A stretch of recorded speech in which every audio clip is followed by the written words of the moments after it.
Do you find that somebody who converted to Judaism and takes on the law of Moses authentically is more validly Jewish than somebody who was born to a Jewish mother who completely rejects Torah and is an atheist? Oh, 100%. I mean, from God's perspective. Remember, like the phrase Jewish doesn't mean anything. Even in Jewish law, it never appears. In the Talmud, when does the word Jew appears? It says it's Israel. Um, there's legal standards for being Israel, and there's religious Torah standards for being Israel. The rabbis have no issue with what they call, let's say, a mumer lechachis, a denier of God who's angry with God, that it calls him kegoy or kekuti. It basically says that they're equivalent to a Gentile.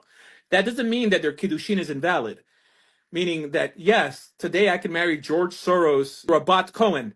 It's a valid marriage according to Jewish law. That doesn't mean that God validates George Soros's Jewishness or religiosity.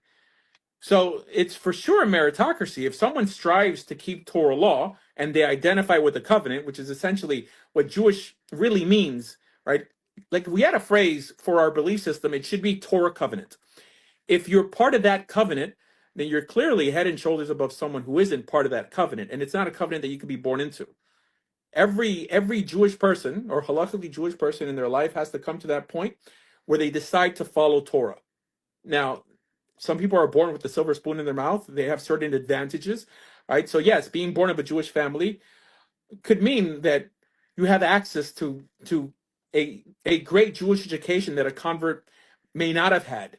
But that doesn't mean that he's intrinsically special. The notion of intrinsic worth doesn't appear in the Torah. It's all merit.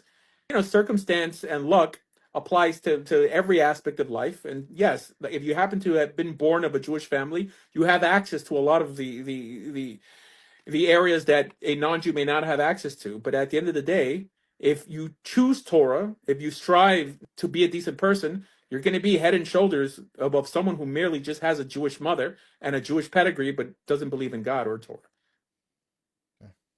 Yeah, I appreciate that take on it because I think we do put too much stock in what you're born as and no real consideration for what you've earned.